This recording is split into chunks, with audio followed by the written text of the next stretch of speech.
शरद पवार आज अमरावती दौऱ्यावर आमदार बच्चू कडू यांच्या निवासस्थानी भेट घेणार। मुंबईमध्ये मुख्यमंत्री एकनाथ शिंदेंच्या वर्षा निवासस्थानी आज महत्त्वाची बैठक। राम मंदिर उद्घाटनाच्या पार्श्वभूमीवर बैठकीचं आयोजन। संजय राऊत डायरिया झाल्यासारखे सकाळपासून सुरू होतात, मंत्री गिरीश महाजन यांची राऊतांवर टीका।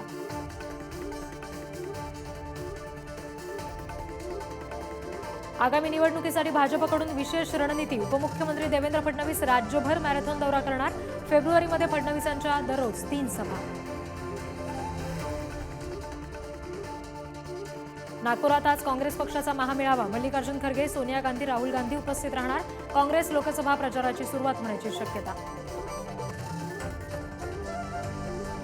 काँग्रेसचे अध्यक्ष मल्लिकार्जुन खरगेंनी नवनियुक्त पदाधिकाऱ्यांची नागपुरात बोलावली बैठक। ऑल इंडिया काँग्रेस कमिटीच्या राज्य प्रभारींची बैठक। सामाजिक मागासलेपणाच्या निकषासाठी 7 मुद्दे निश्चित।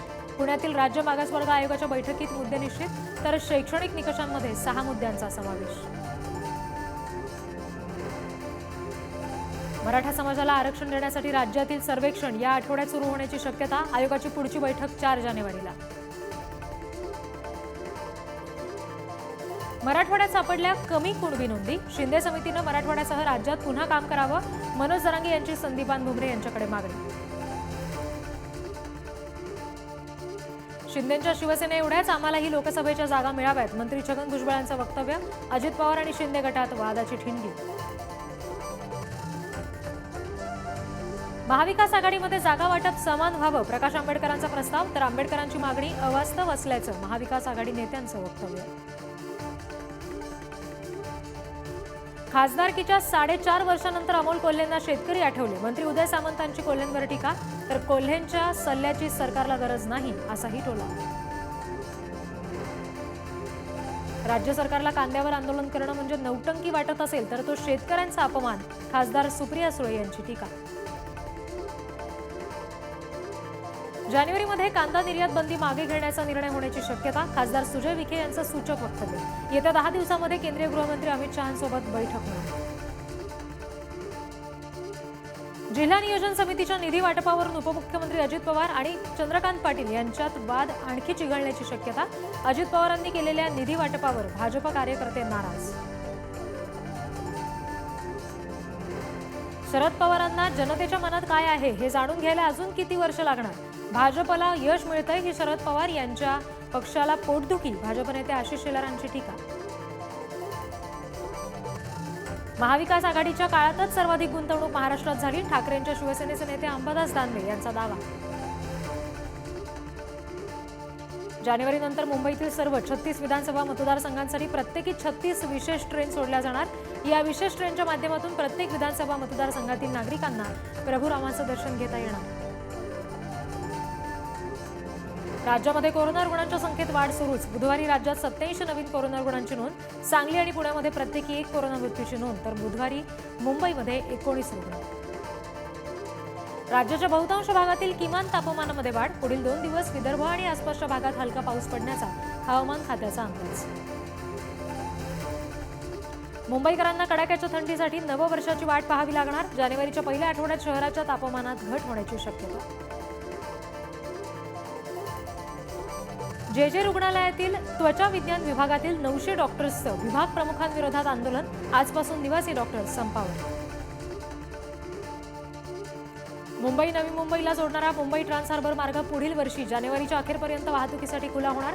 पंतप्रधान मोदींच्या हस्ते 12 जानेवारीला लोकार्पण होण्याची शक्यता। मुंबईतील 784 बांधकाम प्रकल्पांना काम बंद नोटीस। वाढत्या प्रदूषणाला आळा घालण्यासाठी निर्णय। पुणे महापालिकेची शासकीय कार्यालयांना तंबी। 31 जानेवारीपर्यंत पाणीपट्टी भरा, अन्यथा पाणीपुरवठा बंद केला जाईल असा इशारा।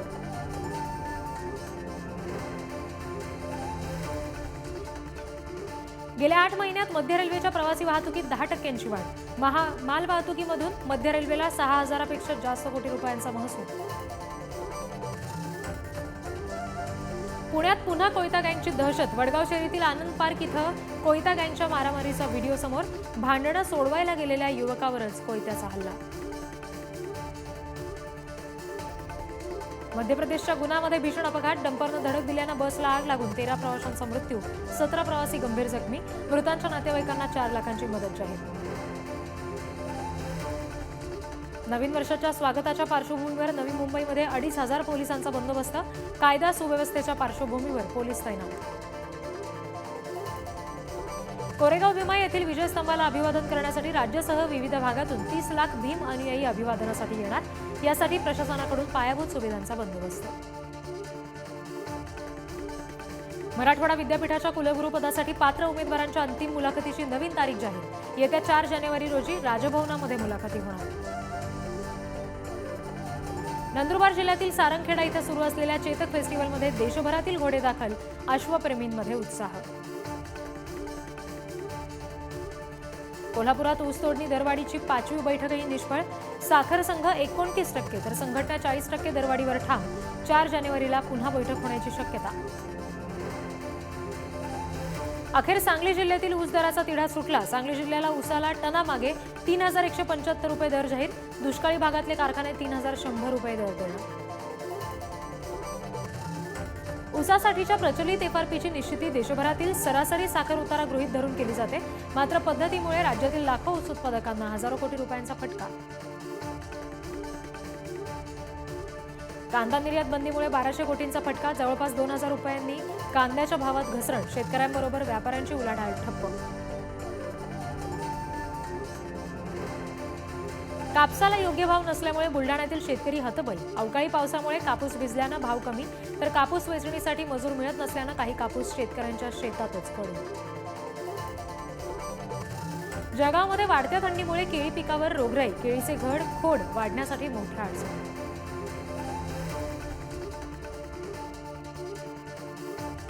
विदर्भातील नागपूर, अमरावती आणि बुलढाणा या 3 जिल्ह्यांमध्ये आधुनिक संत्री प्रक्रिया केंद्र उभारण्यात येणार. यासाठी 40 कोटी रुपयांच्या योजनेला मंजुरी. नंदुरबार जिल्ह्यामध्ये कापूस आणि सोयाबीनची मोठ्या प्रमाणात लागवड. सोयाबीनची चांगली आवक सुरू झाल्यानं सोयाबीनला अपेक्षेपेक्षा कमी भाव. नंदुरबार जिल्ह्यातील दुर्गम भागासह दक्षिण पट्ट्यात मोठ्या प्रमाणात मक्याची लागवड. खरीप हंगामातील मकई तोडणीला सुरुवात. सांगली जिल्ह्यामध्ये रासायनिक खतांच्या दरामध्ये तब्बल 40% वाढ. पिकांचं उत्पादन घटल्यानं शेतकरी मात्र चिंतेत. वाशिम जिल्ह्यामध्ये सोयाबीनच्या दरात घट, बाजार समितीत आवक वाढल्याचा परिणाम. पालघरमधील जव्हार मोखाडा परिसरात डिसेंबर महिन्याच्या मध्यापासूनच पाणी टंचाई. मोखाडा तालुक्यातील काही गावातल्या विहिरींनी गाठला तळ. नंदुरबार जिल्ह्यामध्ये सरासरीपेक्षा कमी पाऊस, परिणामी दुष्काळी परिस्थिती. नंदुरबार तालुक्यासाठी 67 कोटी रुपयांच्या मदतीचा प्रस्ताव जिल्हाधिकाऱ्यांकडे. अकोल्यातील कृषी प्रदर्शनामध्ये फडणवीसांच्या भाषणावेळी शेतकरी आमदार रणधीर सावरकरांवर भडकला. सावरकरांनी दिलेली मदत न मिळाल्यानं संताप. शेतकऱ्याला मदत देण्याचं फडणवीसांचं आश्वासन. 31 डिसेंबरला पहाटे 5 वाजेपर्यंत हॉटेल बार चालू ठेवण्याची सरकारची परवानगी. ठाण्याचे पोलीस उपायुक्त डॉक्टर विनयकुमार राठोड यांनी शहरातील सर्व हॉटेल बार मालकांची घेतली बैठक. दिल्या महत्त्वाच्या सूचना.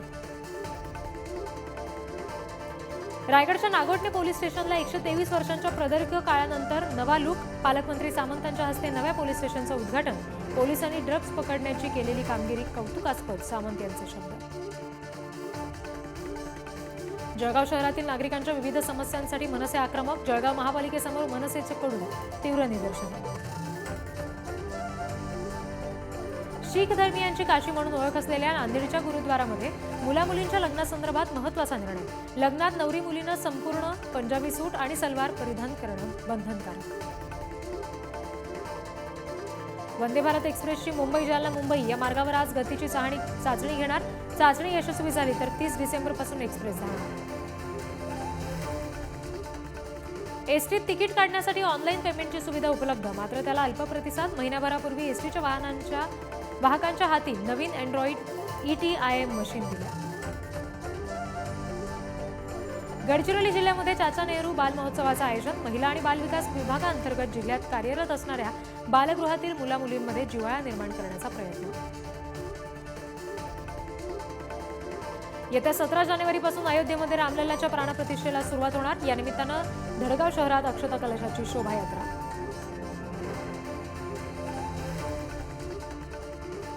जळगाव शहरातील मक्तेदार विशाल वाघ यांच्या घरावर मध्यरात्रीच्या सुमारास अज्ञात 15-16 हल्लेखोरांचा हल्ला.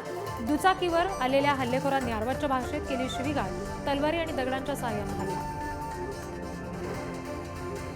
अमरावतीच्या चांदूर बाजार रोडवर भीषण अपघात. सिमेंट मिक्सर ट्रक आणि ऑटोची जोरदार धडक. अपघातात 3 जागीच मृत्यू, 4 जण गंभीर जखमी. 25,000ची लाच घेताना विटा नगरपालिकेच्या मिळकत व्यवस्थापकाला अटक. सहकारी कर्मचाऱ्याच्या मृत्यूनंतर सेवा धनादेश देण्यासाठी लाच मागितल्याचा आरोप. मुंबईतील मालाड परिसरामध्ये एका शॉपिंग सेंटरला आग. आगीत शॉपिंग सेंटरचं मोठं नुकसान. आरबीआयला धमकीचा ईमेल पाठवणाऱ्या आरोपीला आज पोलीस कोर्टात हजर करणार. शक्तिकांत दास आणि निर्मला सीतारामन यांच्या राजीनाम्याची केली होती मागणी. लोणावळ्यामध्ये व्यापारी मार्गावर मागील 15 दिवसात 2 हल्ल्याच्या घटना. वैयक्तिक वादातून हल्ला झाल्याची माहिती. माजलगाव शहरात मोठ्या प्रमाणात अनधिकृतपणे गुटखा विक्री. शहर पोलिसांनी कारवाई करत 4.5 लाखांचा गुटखा केला जप्त. सांगलीच्या मिरजेमध्ये रिलॅक्स पॉइंट या हॉटेलमधील कुंटणखाण्यावर छापा. 3 अटक. पीडित महिलेची सुटका. समोरून येणाऱ्या दुचाकीस्वाराला चुकवताना कर्नाटक महामंडळाच्या बसचा बेळगावमध्ये अपघात. अपघातात दुचाकीस्वार गंभीर जखमी. पुण्याच्या मंतरवाडी कात्रज बायपास रस्त्यावर भरधाव वेगाने येणाऱ्या डंपरनं दुचाकीला दिली धडक. दुचाकीवरील लहान मुलाचा दुर्दैवी मृत्यू. अपघातानंतर डंपर चालक फरार. धुळ्यामध्ये सुरत नागपूर महामार्गावर भरधाव कंटेनरनं उडवल्यानं 14 वर्षीय मुलाचा मृत्यू. गुजरातकडून धुळ्याच्या दिशेनं येणाऱ्या भरधाव कंटेनरनं धडक दिल्यानं अपघात. कोल्हापुरात रंकाळा तलावासमोर कारनं घेतला पेट. कारनं पेट घेतल्यामुळे कारचं नुकसान. दारूबंदी असलेल्या गडचिरोली जिल्ह्यामध्ये दारूची छुप्या मार्गाने वाहतूक करण्यासाठी वेगवेगळ्या शक्कल 2 बहादर युवकांनी बाईकच्या पेट्रोल टँकमध्ये दारूच्या अनेक बाटल्या लपवल्याचा तपासातून उघड. उत्तर प्रदेश सरकारनं पोलीस कर्मचारी भरतीसाठीची वयोमर्यादा 3 वर्षांनी वाढवली. मुख्यमंत्री योगी आदित्यनाथ यांच्या सरकारची घोषणा. जवानांनी देशवासियांची मनं जिंकण्याची गरज. राजनाथ सिंहांचं वक्तव्य. दहशतवादाबाबत अधिक सतर्क राहावं असंही भाष्य. बहुसंख्य भारतीयांचा बँक सोन्यावरच भरवसा. सरत्या वर्षात गुंतवणुकीचा ट्रेंड समोर. आयुर्विम्याकडे वळणाऱ्यांचं प्रमाणही वाढलं. अयोध्येतील भगवान श्रीराम मंदिराचं उद्घाटन 22 जानेवारीला होणार. सध्या जोरदार तयारी सुरू. दाट धुक्यामुळे दिल्लीसह उत्तर भारतात रेड अलर्ट जारी. परिणामी रेल्वे, रस्ते आणि हवाई मार्ग प्रभावित. सोने आणि चांदीच्या किमतीमधील चढउतार कायम. आजचा 24 कॅरेट शुद्ध सोन्याचा दर प्रतितोळा 64,192 रुपयांवर. स्टेट बँक ऑफ इंडियानं मुदत ठेवींच्या व्याजदरात 0.50% वाढ केली आहे. त्यानुसार 45 दिवसासाठी 3.50% व्याजदर राहणार. वर्षभरातील ठेवींसाठीची ही वाढ करण्यात आली आहे. दर 2 कोटीपेक्षा कमी रकमेसाठी हे लागू असते.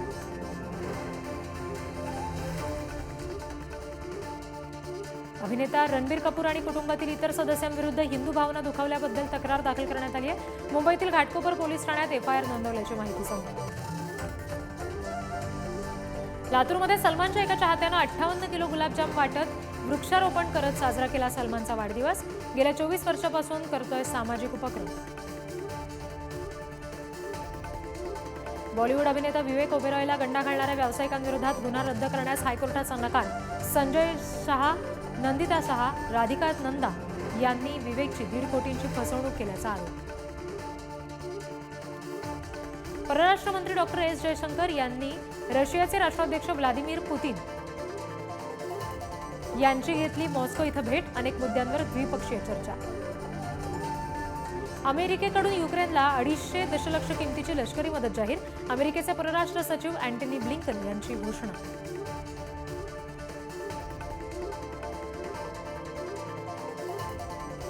इस्रायलनं सिरियावर केलेल्या हवाई हल्ल्यामध्ये इराणच्या लष्करी कमांडरचा मृत्यूनंतर इराण इस्रायल यांच्यातील संबंध बिघडण्याची शक्यता.